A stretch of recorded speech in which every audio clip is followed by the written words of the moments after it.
Okay, good day mga ka-TH natin. Luzon, Visayas, Mindanao, especially sa Mindanao. Taga Mindanao tayo. Pero nandito ako sa Luzon ngayon. So ngayon, ang papakita ko po sa inyo, yung ating gamit na LB8. Yan. Ito po.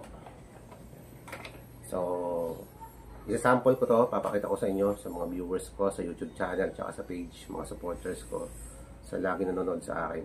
Kung gaano kaganda po itong LB8.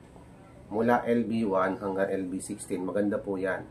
Pero itong LB8 at LB16, hindi na po kailangan i-calibrate to kasi calibrated na to. More sensitivity, mataas ang accuracy, sensitive to. Kaya wala ka na ibang gagawin dito kundi i-scan lang. So, especially, syempre, sa mga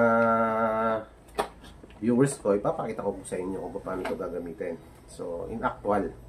So, ngayon, meron po tayong ano dyan, harapan. Sa harapan ko, meron pong metal, katulad ng precious metal na copper, bronze, aluminum, silver. So, sa harap ko, andyan po. Kaya gagawin po natin, i-scan po natin dito. So, simulan po natin. Okay, so, tutuloy po natin. So, nakita po natin, may infrared po siya sa baba. Yan, ang ating Proton Elite. So, ngayon, yan, ikot-ikot ko po Ang gagawin natin, nakakonkreto. Kasi ang background ko po mga ka-TH is konkreto na pader. Tapos, sa harap ko po, isang precious metal na itututok po natin tong ating scanner. Para makita po ng lahat na ano po ba yung kakayahan po ng isang ganitong klaseng gadget ng LB8. Ito po, hindi po nakaprogram. Ibig sabihin, on the spot, kapag may na-scan to, may natamaan, makikita po talaga. So, ganun po yan.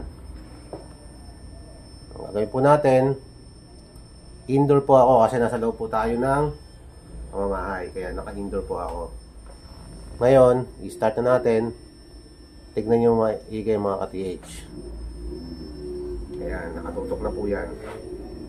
So, yan nakakatuwa lang mga ka-TH.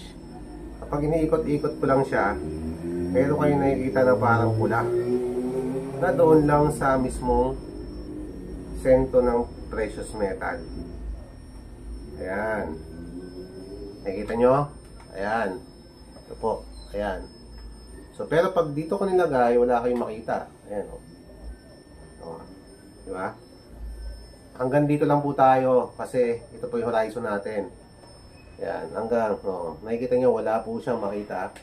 Kahit dito sa kabila wala, pero pag dito sa sentro nakikita nyo parang may red na lumalabas.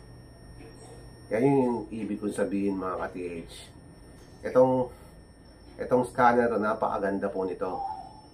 Tamo, baba ako, wala po akong makita sa baba. Kahit ikot-ikot ko po yan, Pero pag mayroon ako sa taas makita, katulad yan,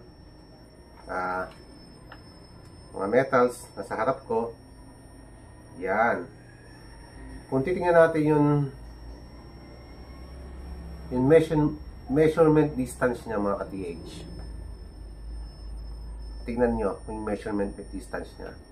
Umaabot lang ng 1 metro and 23 cm ang layo sa akin. At nandun sa aking harapan. Ibig sabihin, napaka-accurate po niya. Na nandun sa harapan ko lang. Ayan o. Ayan. Pero dito wala. Wala akong makita. Wala. Pero pag tinamaan yung isang precious metal, yun po talaga is ganyan po ang mangyayari.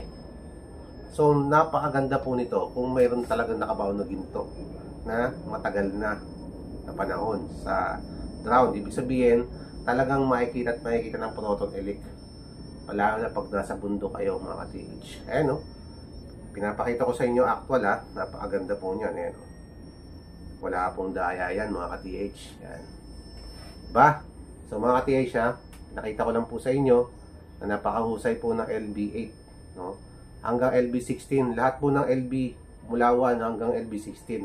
Maganda po yan. Kaya, yan napakaganda. Sa mga interesado dito sa LB8, LB16.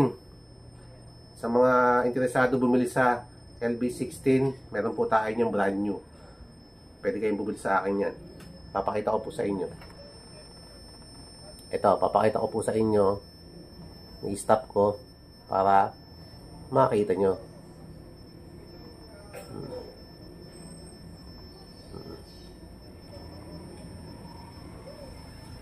Yan. So, ayan na po siya. Ayan o, nakatutok po ako. Ayan na. So, masasabi ko po itong LB8 natin is real time. Ibig siya, makabilis po siya maka-transit ng item papunta dito. No? Ng item galing dito papunta dun sa ano. Dahil napaka-sensitive niya, mabilis po siya. So, masasabi ko po, real time po talaga itong ano. So, napakaganda po ng LB8 na to. Yan, sinusubukan ko talaga. Nakita niyo po, nag-iisa lang. Wala sa katabi. Oh. Ayan o, wala. Ayan o. Oh, wala rin dito. Oh. Yan po ibig sabihin mga ka-TH. Napakahusay, napakaganda. Kaya, ito po, number 1 para sa lahat ng scanner na kung sa site nyo gagamitin, napakahusay po talaga ito, no? Asoba. At meron din po tayo yan, no?